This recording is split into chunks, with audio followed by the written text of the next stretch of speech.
Bonsoir, bienvenue pour le journal sur TV Fil 78. Chaque soir de la semaine, l'essentiel de l'actualité locale est dans les titres. Aujourd'hui, le centre nautique de Maurepas fermé pour raison de sécurité. Une fermeture néanmoins provisoire dans l'attente d'une nouvelle expertise et qui permettra de chiffrer le montant des travaux nécessaires à engager. Changer le regard sur le handicap, une semaine dédiée vient de débuter à Elancourt. Nous en parlerons avec Benoît Noble, conseiller municipal en charge de cette question pour la ville. Et puis une nouvelle animation en son et lumière pour le château de Breteuil. Cendrillon vient de s'installer. Présentation de ce nouveau tableau avec le marquis Henri-François de Breteuil, propriétaire des lieux. Le mouvement de grève nationale illimité démarré le 6 février par les salariés de Carrefour Market se poursuit et touche notamment le magasin de voisins Le Bretonne. Motif du mécontentement, les salaires. La direction propose des hausses de 0,6 à 0,7% selon la CGT qui est à l'origine du mouvement.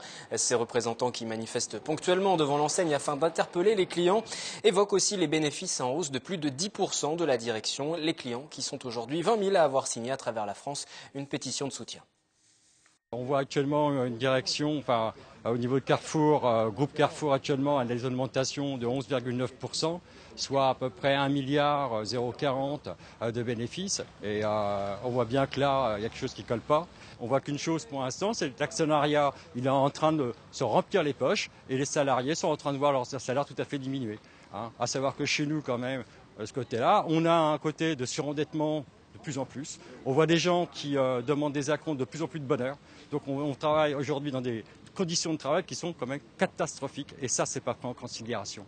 Et c'est malheureux de voir les choses.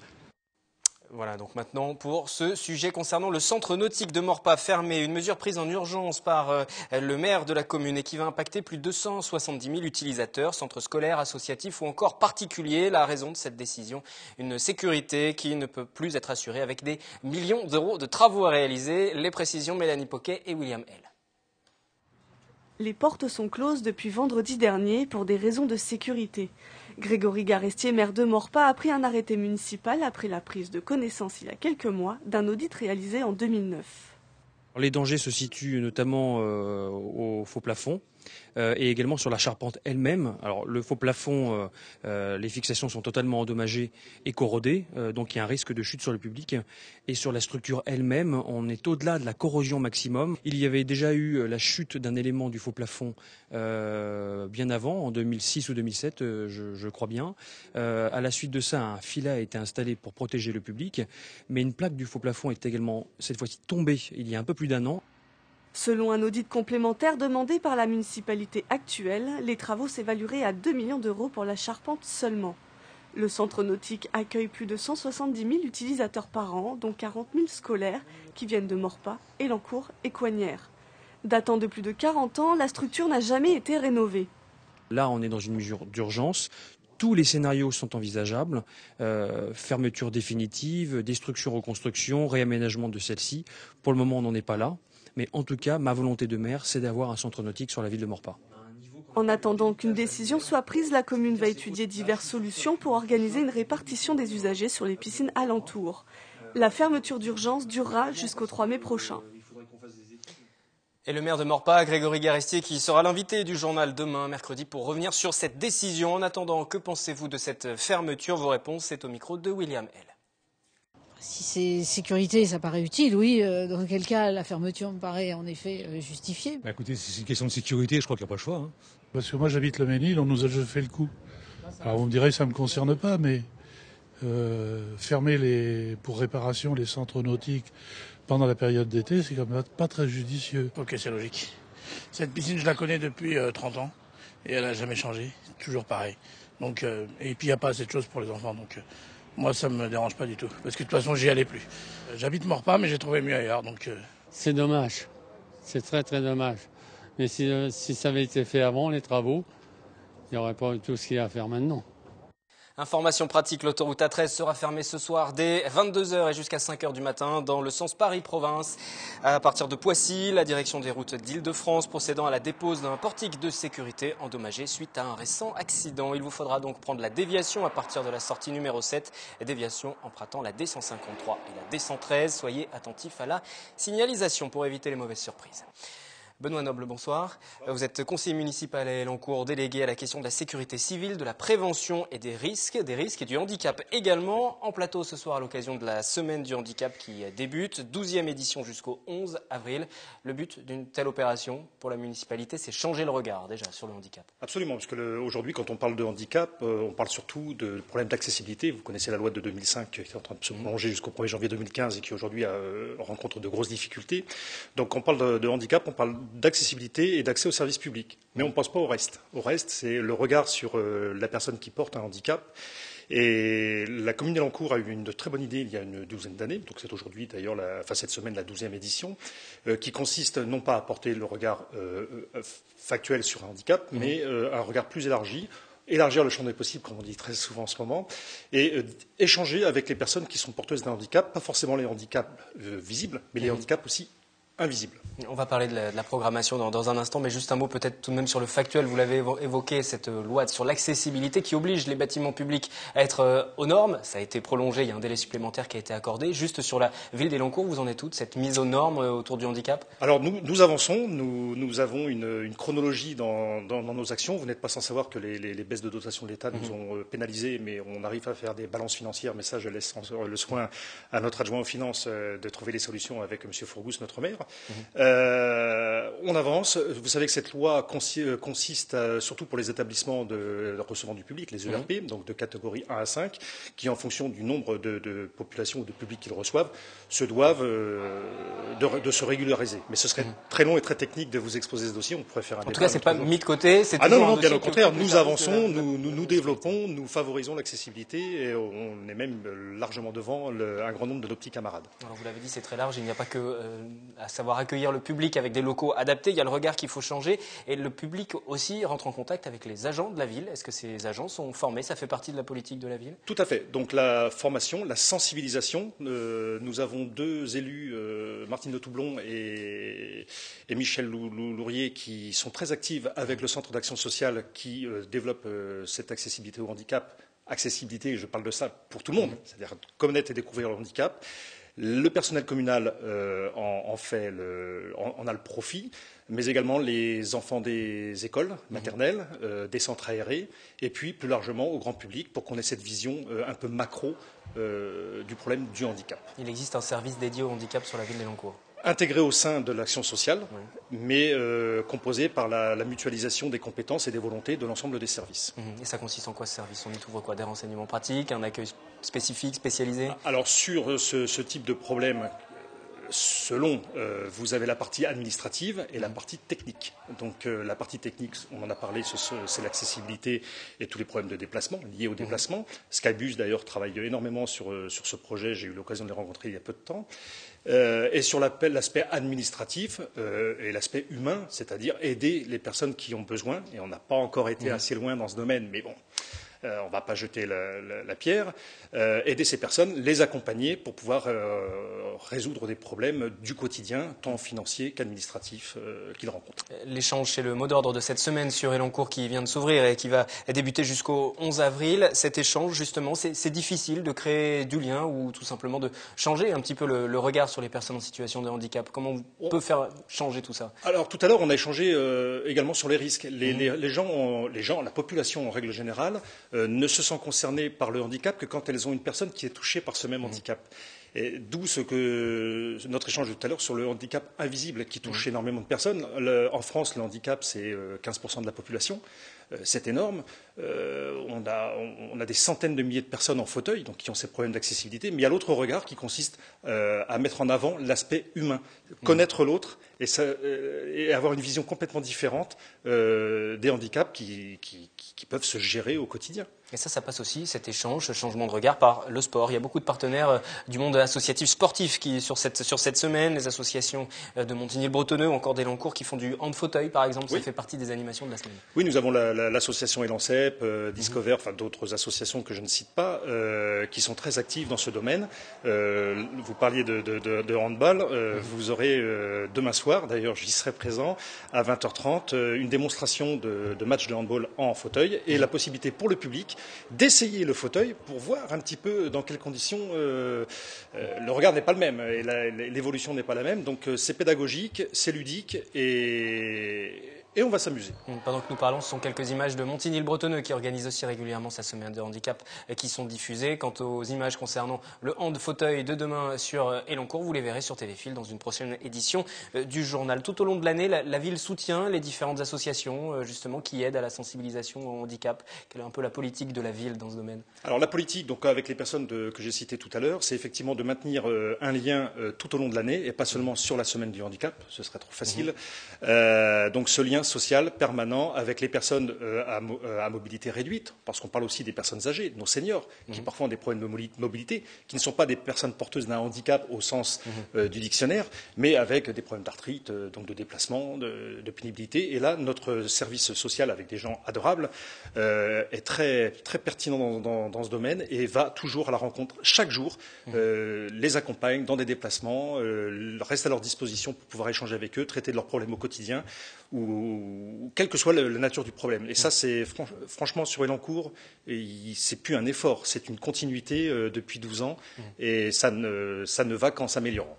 Vous parliez tout à l'heure de ce problème, on va dire ça comme ça, des gens qui ne réalisent finalement le handicap que lorsqu'ils y sont confrontés par un proche ou par eux-mêmes. Il y a toute une sensibilisation à faire autour de ça, une prévention des risques aussi, ça s'inclut dans cette dynamique-là. Vous qui venez du domaine associatif, vous connaissez. Oui, je connais bien le milieu associatif et effectivement, les gens parfois ont peur. Le handicap fait peur. Que va-t-on dire? Comment va-t-on s'adresser à la personne? Est-ce qu'on ne va pas la froisser? Est-ce qu'on ne va pas lui rappeler un malheureux événement? Je dis aux gens, et les personnes de nos associations spécialisées et nos élus et notre personnel municipal qui est spécialisé sur ce domaine, veut justement créer ce lien pour dire échangeons, parlons des problèmes, et si chacun donne un peu, c'est tout le monde qui recevra beaucoup. Donc c'est ça l'important. Pour revenir sur les différentes animations qui seront proposées jusqu'au 11 avril, on a évoqué le sport, demain soir notamment cette animation de hand fauteuil. Il y a d'autres temps forts sur cette semaine qu'on peut Oui, évoquer? tout à fait. Vous aurez des échanges, des débats. Un médecin dont j'ai perdu le nom qui sera présent pour parler de des problèmes neurologiques, puisque le handicap, comme je vous le disais, ce n'est pas que physique, c'est aussi cognitif, sensitif, etc. Et vous aurez également des projections cinématographiques sur notre cinéma. Vous aurez également un don du sang, un dépistage de diabète. Le diabète est un gros problème de société aujourd'hui. Un loto qui sera adapté avec la langue des signes, qu'on appelle basiquement le LSF, pour permettre à toutes les personnes malvoyantes ou aveugles de pouvoir y participer, et à toutes les autres personnes qui ne présentent pas de handicap particulier, qui vont pouvoir se rendre compte. C'est assez important de faire des moments d'échange où tout le monde se retrouve, qui est handicap ou pas handicap, pour faire des activités en commun en fait. L'échange, c'est le socle. S'il n'y a pas d'échange, il n'y a pas de vie de société. Donc Monsieur Fourgous et son équipe l'ont bien compris depuis des années, c'est pour ça qu'ils ont lancé ce thème, et c'est une innovation qu'on va continuer à développer. La base de tout, c'est l'échange. Il faut échanger avec les personnes qui portent un handicap. C'est pas honteux ou de ne pas en avoir un ou d'en avoir un. Il faut échanger. Juste pour conclure, vous l'avez dit tout à l'heure, on n'attend pas la semaine du handicap pour se mobiliser. Une fois que la semaine sera terminée, il y aura d'autres rendez-vous, d'autres actions qui vont être menées. Aujourd'hui, les efforts portent sur quoi? Alors, les efforts portent sur ce qu'on vient d'évoquer, la sensibilisation, l'échange. Donc, tout au long de l'année, nous créons des réunions, des échanges, des voyages, des déplacements. On fait attention, puisque comme vous le savez, nos budgets sont plutôt revus à la baisse, mais on ne lâche pas l'affaire, et pour nous, c'est un point essentiel que de pouvoir que toutes les tranches de la population puissent échanger entre elles. Malgré les économies qu'il faut faire, le budget dédié au handicap, à la santé, on n'y touche pas? Non, on touche pas. On essaye de pas trop y toucher, en tout cas? Non, surtout pas. Non, il y a des fondamentaux. Je vous parlais de socle tout à l'heure. Vous avez des piliers, y compris pour la France. En France, l'un des piliers, c'est le bénévolat. vous n'avez plus de bénévoles, j'aurais tendance à dire, vous n'avez plus de République. Donc, Elancourt, c'est pareil. Nous avons des gens qui sont mobilisés, qui ont des activités extra-professionnelles, même pour les personnels communaux, et qui s'investissent dès qu'ils le peuvent pour pouvoir accompagner les personnes qui le souhaitent et qui ont besoin, justement, de sortir un peu de leur quotidien. Merci. La semaine du handicap sur la ville d'Elancourt, c'est jusqu'au 11 avril et le programme complet est bien sûr sur le site de la ville d'Elancourt. Merci encore. Nous poursuivons ce journal et beau temps oblige. Les chasses aux œufs organisées pour ce long week-end de Pâques ont rencontré un grand succès auprès des familles. Nous étions à Saint-Cyr-l'École et à Voisins-le-Bretonneux. Dans l'herbe, derrière les arbres ou les feuillages, dimanche, il fallait être efficace face à la concurrence pour récolter les œufs laissés par les cloches dans le parc de la Croix-Bleue à Voisins-le-Bretonneux. Il faut chercher, il faut se dépêcher, il faut de la concentration. Parce qu'il faut courir et aussi il faut attraper les œufs. Je les ai trouvés dans les buissons. Une chasse traditionnelle pour les chasseurs de chocolat, ravis, tout comme leur chef de tribu. Ça leur donne l'occasion de retrouver d'autres camarades, de courir un peu partout, de chercher. Et ils sont très contents ensuite d'avoir trouvé leurs œufs. Donc c'est un bon moment à passer en famille. Pour ceux qui se sentaient plus l'âme d'un gladiateur que d'un chasseur, Saint-Cyr-l'École redonnait vie à l'histoire pour ce week-end pascal. De Rome à Gergovie, les enfants ont pu rencontrer de vrais Romains ou encore construire un char pour participer à une course.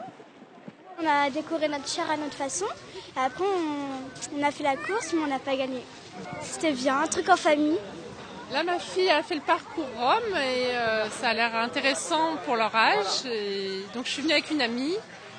Et c'est plutôt convivial et puis sympathique. Heureusement, il ne pleut pas trop, donc on a de la chance. Saint-Cyr antique, c'est la thématique événementielle de l'année 2015 pour la ville.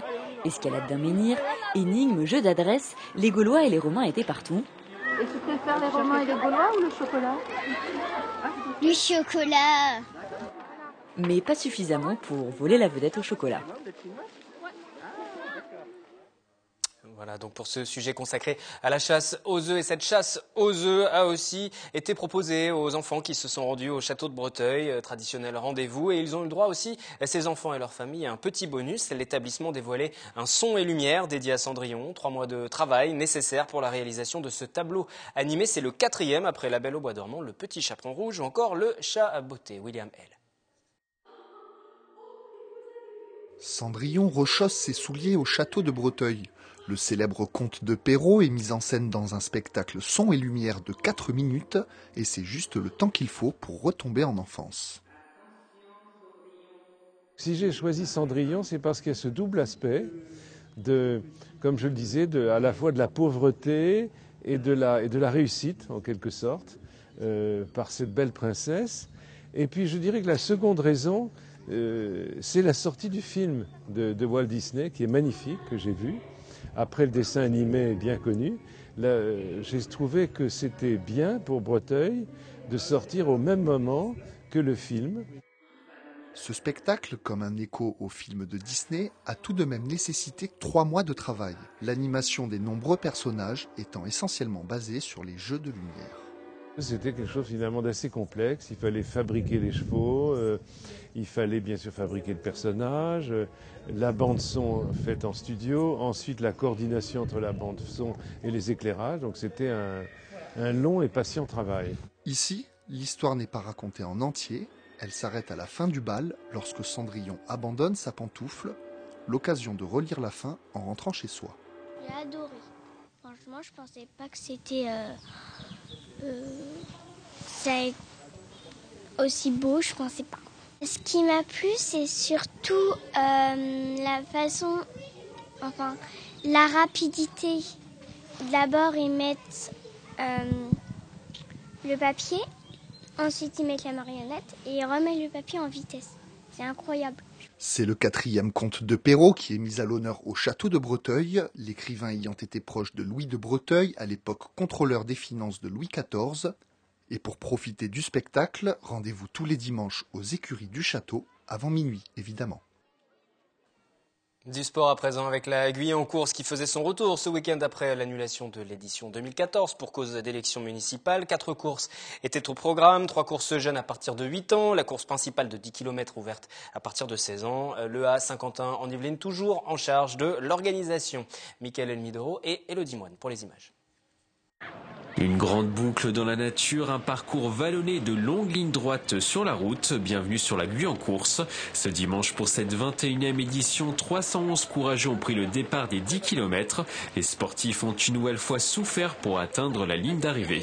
Il y a quelques difficultés, notamment au 7e kilomètre à peu près. Il y a une petite côte à monter qui sera précédée de quelques escaliers aussi. Donc je pense que les coureurs à ce niveau-là commenceront à avoir mal aux jambes.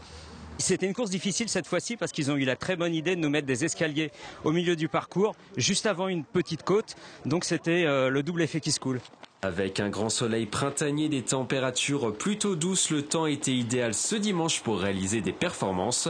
Pascal Bray de l'E à Saint-Quentin-en-Yvelines a terminé sur la plus haute marche du podium. Il a fini la course en 34 minutes 02, le coureur devant son dauphin François Lacqui de près d'1 minute. Les conditions climatiques, elles étaient vraiment excellentes et le soleil était là, il faisait assez frais, ce qui permettait de bien respirer durant sa course. Donc voilà, c'était franchement un très très grand plaisir. D'autant plus qu'on a eu beaucoup de participants, on était 350 le week-end de Pâques, donc franchement c'est un réel plaisir pour les coureurs, mais aussi pour les organisateurs. Rendez-vous l'année prochaine pour une 22e édition de la Guyancourse. Les coureurs sont déjà impatients. Vivement l'année prochaine, vivement la prochaine Guyancourse. Les championnats départementaux de Pony Game s'étaient organisés ce week-end au centre équestre de l'île de Loisirs à Saint-Quentin-en-Yvelines. Une vingtaine d'équipes yvelinoises composées de 5 cavaliers qui participent à la compétition. La cavalière Marion Janniot du club hippique Villevert de Jouy-en-Josas nous présente cette discipline. Elle était au micro d'Elodie Moine.